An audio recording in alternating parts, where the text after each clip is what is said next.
കിളുത്താൻ ദ്വീപിൽ ഞങ്ങൾ വെറുതെ ഒന്ന് ഞാനും ലക്ഷദ്വീപ് ബ്ലോഗർ സാദിക്കും വണ്ടി ഓടിക്കൊണ്ട് പോകുന്ന സമയത്ത് കണ്ണിന് കുളിർമയേകുന്ന ഒരു മനോഹരമായ ഒരു കാഴ്ച ഞങ്ങൾ കണ്ടിരിക്കുകയാണ്.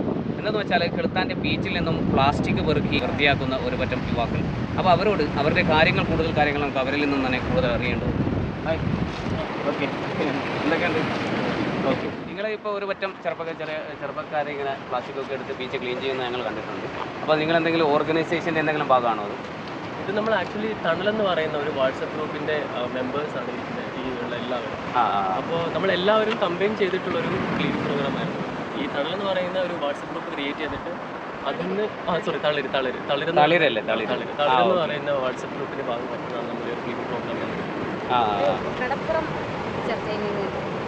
ആദ്യമായിട്ട് ഈ ഐഡിയ ആക്ച്വലി കൊണ്ടുവന്നത് ഇവർ രണ്ടുപേരുമായിരുന്നു, പിന്നെ ജവാദുമായിരുന്നു. ഇവർ രണ്ടുപേരാണ് ഞങ്ങളോട് വന്നിട്ട് നമുക്ക് ബീച്ച് ക്ലീൻ ചെയ്യാം, നമ്മുടെ ബീച്ചൊക്കെ ഹൈലി പൊല്യൂട്ടഡ് ആണെന്ന് പറഞ്ഞത്. അപ്പോൾ അതിൻ്റെ ബേസിലാണ് ഞാനാണ് ഈ ഗ്രൂപ്പ് ക്രിയേറ്റ് ചെയ്യുന്നത്. തളിരെന്ന് പറഞ്ഞ ഗ്രൂപ്പ് ക്രിയേറ്റ് ചെയ്യുന്നത് ഞാനാണ്, പേര് സജസ്റ്റ് ചെയ്തിരിക്കുന്ന ഇദ്ദേഹമാണ്. അപ്പോൾ പിന്നെ ബാക്കിയുള്ള ഡിസ്കഷനൊക്കെ അതിൽ തന്നെയായിരുന്നു.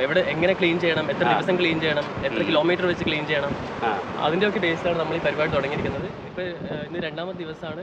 ഇത് നമ്മൾ കണ്ടിന്യൂ ചെയ്യാൻ തന്നെയാണ് തീരുമാനിച്ചത്. ഇങ്ങനെ ക്ലീൻ ചെയ്യാനുള്ള മെയിൻ ഉദ്ദേശം എന്താണ്? ഇങ്ങനെ തോന്നാനുള്ള ഒരു മെയിൻ ഉദ്ദേശം? ഇതിന്റെ തുടക്കം എന്ന് വെച്ചാൽ ഒരു 5 ദിവസം മുമ്പ് എനിക്കൊരു 5 ഗസ്റ്റുകൾ ഉണ്ടായിരുന്നു കേരളത്തിൽ നിന്ന്. ഇവരെയും കൂട്ടിയിട്ട് കടപ്പുറം കാണിക്കാൻ പോയപ്പോൾ കാണുന്നത് മുഴുവനും പ്ലാസ്റ്റിക് വേസ്റ്റുകളാണ്. ആ ടൈമിൽ കാരണം നിറയെ ഗസ്റ്റുകൾ ഇപ്പോൾ വരുന്ന സമയമാണ്. ഇവർക്ക് കാണിക്കാനുള്ളത് നമ്മുടെ നാടിൻ്റെ അകത്തൊന്നുമില്ല, കാണിക്കാനുള്ള ഈ കടപ്പുറം കാണും.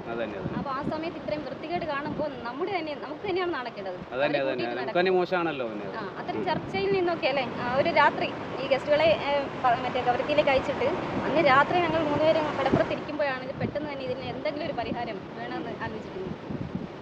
അവിടെ വെച്ചിട്ടാണ് പിറ്റന്നാൾ രാവിലെ തന്നെ ഈ പരിപാടിയിലേക്ക് ഇവരുടെയൊക്കെ ഒരു പ്രയത്നം, ഇവരുടെയൊക്കെ ആഗ്രഹമാണ്, സപ്പോർട്ട്, അങ്ങനെയാണ് ഇതിലേക്ക് പെട്ടെന്ന് തന്നെ ഇറങ്ങാനുള്ള കാരണം. ഓക്കെ, വളരെ നല്ലൊരു ആശയമാണ് ഇവിടുത്തെ യുവാക്കൾ കൊണ്ടുവന്നിരിക്കുന്നത്.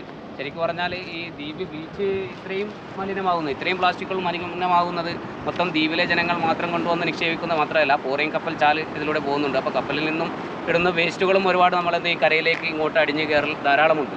അപ്പോൾ അതുകൊണ്ട് മാക്സിമം ദ്വീപുകാർ നാം എല്ലാവരും ശ്രദ്ധിക്കേണ്ടത് നമ്മുടെ കയ്യിൽ നിന്നും ഇതുപോലുള്ള ഒരു അവസ്ഥ, കാരണം നമ്മൾ കാരണം പ്ലാസ്റ്റിക് ആയിട്ട് മലിനമാവാൻ, നമ്മുടെ ദ്വീപ് മലിനമാവാൻ നാം സമ്മതിക്കരുത്. അപ്പോൾ അതുകൊണ്ട് നമ്മളാരും പ്ലാസ്റ്റിക് വേസ്റ്റുകൾ അങ്ങിങ്ങായി വലിച്ചിടുന്ന സ്വഭാവം ആർക്കെങ്കിലും ഉണ്ടെങ്കിൽ അത് തൽക്കാലം നിർത്തുക. എവിടെന്നെങ്കിലും പ്ലാസ്റ്റിക് കാണുകയാണെങ്കിൽ ഇതേപോലെ ശേഖരിച്ച് അതിനുള്ള സൊല്യൂഷൻ കാണുക. നിങ്ങളിപ്പോൾ ഇനി ഈ വേസ്റ്റ് എന്താ ചെയ്യാൻ പോകുന്നത്? എന്താ ഉദ്ദേശം? ഇത് മെയിനായിട്ട് നമുക്ക് എന്താണെന്ന് വെച്ചാൽ ഞങ്ങൾ ഈ വേസ്റ്റ് സെഗ്രിഗേറ്റ് ചെയ്യും. സെഗ്രിഗേറ്റ് ചെയ്യുന്നത് വെച്ചാൽ പ്ലാസ്റ്റിക് വേസ്റ്റ്, അതുപോലെ തന്നെ അങ്ങനെ ടയറിൻ്റെ ചെരുപ്പ് അങ്ങനെ വേറെ അത് സെഗ്രിഗേറ്റ് ചെയ്തിട്ട് സെപ്പറേറ്റ് ആക്കിയിട്ട് ഏതൊക്കെയാണോ നമുക്ക് റീയൂസ് ചെയ്യാൻ പറ്റുന്ന പ്ലാസ്റ്റിക് അത് നമ്മൾ റീയൂസ് ചെയ്യും. ഫോർ എക്സാമ്പിൾ നമുക്ക് പലതും ക്രിയേറ്റ് ചെയ്യാൻ പറ്റും ഈ പ്ലാസ്റ്റിക് വേസ്റ്റ് കൊണ്ട്. അപ്പോൾ അത് അങ്ങനെ ചെയ്യാൻ യൂസ് ചെയ്യാനുള്ള പ്ലാൻ ഉണ്ട്. പിന്നെ നമുക്ക് ഇത് തന്നെ നാട്ടിൽ ഒരാൾ ഇത് എടുത്തിട്ട് ആൾ എക്സ്പോർട്ട് ചെയ്യുന്നുണ്ട്. അപ്പോൾ അങ്ങനെ എക്സ്പോർട്ട് ചെയ്തുകൊണ്ട് അതിൽ നിന്നൊരു ഇൻകം നമ്മൾ ജനറേറ്റ് ചെയ്യാനുള്ള ഒരു പ്ലാൻ ഉണ്ട്. ആ കിട്ടുന്ന ഇൻകം കൊണ്ട് നമുക്ക് വേറെ എന്തെങ്കിലും തരത്തിലുള്ള എൻവയോൺമെൻറ്റൽ ആക്ടിവിറ്റീസ് ചെയ്യാനുള്ള പ്ലാൻ കൂടെ നമുക്ക്. ഓക്കെ, വളരെ നല്ലൊരു ആശയമാണ്. എല്ലാ ദ്വീപിലും ഇതുപോലുള്ള ആശയങ്ങൾ കൊണ്ടുവരിക. നല്ല കാര്യങ്ങൾ എല്ലായിടത്തും അക്സെപ്റ്റ് ചെയ്യൽ നല്ലതാണ്. അതുകൊണ്ട് ഈ കിളുത്താൻ ദ്വീപിലെ ഇത്തരം ചെറുപ്പക്കാർ, നല്ല മനസ്സുള്ളവരുടെ ഒരു കൂട്ടായ്മയാണിത്. അപ്പോൾ അവരുടെ ഇത്തരം നല്ല ആശയങ്ങൾ നാം ഓരോരുത്തരും കൈക്കൊള്ളുക. തൽക്കാലം ഈ വീഡിയോ വൈൻഡപ്പ് ചെയ്യാണ്. അടുത്ത വീഡിയോ കാണുന്നവരേക്കും ബൈ.